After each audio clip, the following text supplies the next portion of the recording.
Assalamualaikum warahmatullahi wabarakatuh. Umar bin Abdul Aziz adalah seorang khalifah ke-8 pada masa dinasti Umayyah. Ia merupakan imam yang faqih, seorang mujtahid juga seorang hafiz yang sangat taat beribadah kepada Allah Subhanahu wa Ta'ala. Mari kita ambil hikmah dari kisah Umar bin Abdul Aziz dan semoga kita termasuk orang-orang yang bertakwa. Metode dakwah santun ala Umar bin Abdul Aziz. Umar bin Abdul Aziz adalah seorang khalifah ke-8 pada masa dinasti Umayyah. Ia merupakan imam yang faqih, seorang mujtahid juga seorang hafiz yang sangat taat beribadah kepada Allah Subhanahu wa Ta'ala. Umar bin Abdul Aziz dapat dikatakan seorang mujadid, pembaharu Islam karena beliau lahir pada awal 100 tahun kedua setelah wafatnya Rasulullah Shallallahu Alaihi Wasallam.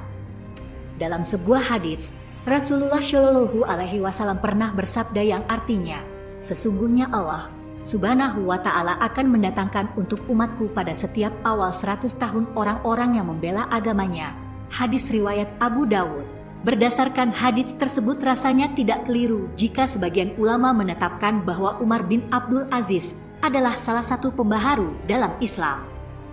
Ada suatu kisah yang dinarasikan oleh Imam Syatibi dalam kitab Al-Muwafaqatnya dan dapat kita jadikan pelajaran berharga bagi kita untuk berdakwah terlebih lagi di era informasi yang serba cepat seperti saat ini, ketika Umar bin Abdul Aziz mengajarkan anaknya untuk berhati-hati dan tidak terburu-buru dalam berdakwah.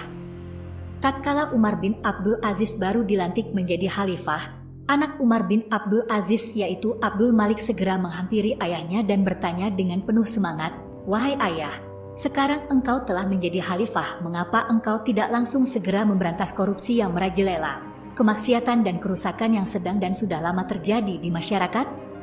Darah muda putra Umar bin Abdul Aziz mendidih dan ingin segera memberantas kerusakan, kezoliman dan kejahatan yang kala itu kerap terjadi di masyarakat. Abdul Malik yang taat beragama itu sangat bersemangat menginginkan ayahnya yang baru diamanati Allah Subhanahu wa Ta'ala menjadi pemimpin untuk dengan segera memberantas kezoliman di tengah masyarakat tanpa memandang resikonya. Mendengar pertanyaan anaknya yang hendak memberantas kezaliman seketika, Umar bin Abdul Aziz dengan arif bijaksana bertutur dengan anaknya dengan santun, "Wahai anakku, jangan tergesa-gesa dalam berdakwah.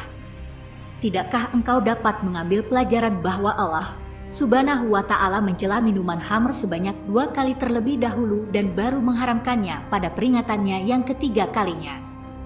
Aku khawatir membebani masyarakat kebenaran secara tiba-tiba, namun di kemudian hari mereka akan meninggalkannya secara tiba-tiba pula. Aku benar-benar khawatir jika kita langsung mengumandangkan kebenaran ini secara spontan, maka mereka pun akan menolaknya secara spontan pula. Aku sangat takut cara seperti ini justru akan memunculkan fitnah." Di kesempatan yang lain Abdul Malik masuk ke rumahnya dengan penuh semangat dan berkata, "Wahai Amirul Mukminin, sesungguhnya engkau telah melihat bid'ah tetapi engkau tidak melenyapkannya. Sesungguhnya engkau mengetahui sunnah tetapi mengapa engkau tidak menghidupkannya? Apa yang akan engkau katakan pada Tuhanmu di hari akhir kelak jika dia bertanya kepadamu?" Ayahnya sambil tersenyum simpul dan dengan tenang kembali menjawab dengan santun, penuh kasih sayang dan dengan cara yang arif lagi bijaksana, "Wahai anakku, semoga Allah Subhanahu wa Ta'ala membalasmu dengan kebaikan atas niat baikmu ini. Sesungguhnya kaumku sedang mengikat sesuatu dengan ikatan yang kencang. Ketika aku memaksa mereka melepaskannya, aku merasa tidak aman jika harus merebutnya dengan keras, karena aku khawatir akan lebih banyak terjadi pertumpahan darah. Demi Allah, lenyapnya dunia dan seisinya lebih ringan bagiku daripada fitnah dan pertumpahan darah yang disebabkan olehku karena tergesa-gesa dan kecerobohanku dalam memaksa mereka meninggalkan sesuatu dengan segera. Apakah engkau anakku tidak merasa cukup puas dan rida jika setiap hari ayahmu ini dapat mematikan satu bid'ah saja dan menghidupkan kembali satu persatu sunnah?" Dalam konteks Indonesia, metode dakwah Umar bin Abdul Aziz yang santun dan tidak terburu-buru ini diteladani oleh Wali Sanga. Mereka merupakan tokoh penyiar Islam di tanah Jawa dari abad 14 sampai 15 Masehi. Dalam metode dakwahnya mereka bersikap lembut dan halus kepada masyarakat sekitar, tidak terburu-buru merubah adat dan kebudayaan mereka yang dinilai tidak sesuai dengan ajaran Islam sehingga tidak menimbulkan fitnah dan kerusakan pada masyarakatnya. Metode dakwah para wali sangat bersifat edukatif, kultural, persuasif. Para wali sangat perlahan-lahan mengajak masyarakat kepada Islam. Terdapat nilai-nilai sakral dan nilai-nilai kultural dalam gerakannya.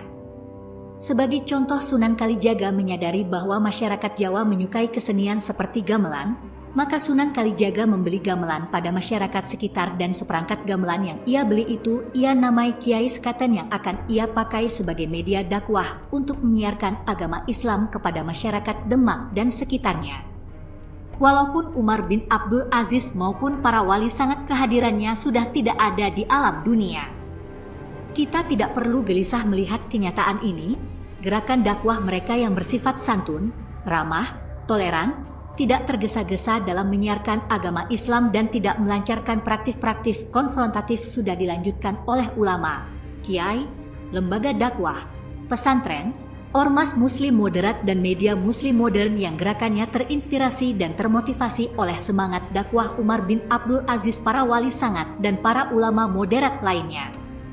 Merekalah yang seharusnya menjadi kiblat kita dalam berdakwah, yang memakai metode hikmah, mengajak orang dengan cara yang arif lagi bijaksana, mauizah hasanah, mengajak orang dengan tutur kata yang lemah lembut dan baik, dan mujadalah, mengajak orang berdiskusi dengan argumentasi yang baik, bukan dengan cara-cara konfrontatif, intoleran, tanpa kompromi maupun yang gencar meneriakan untuk segera dengan cepat-cepat ingin kembali ke Al-Quran dan Sunnah, namun justru dengan metode yang tidak sesuai dengan keduanya. Semoga dengan kisah ini bisa menambah keimanah dan ketakwaan kita kepada Allah Subhanahu wa Ta'ala. Dan semoga kita termasuk orang-orang yang bertakwa. Wassalamualaikum warahmatullahi wabarakatuh.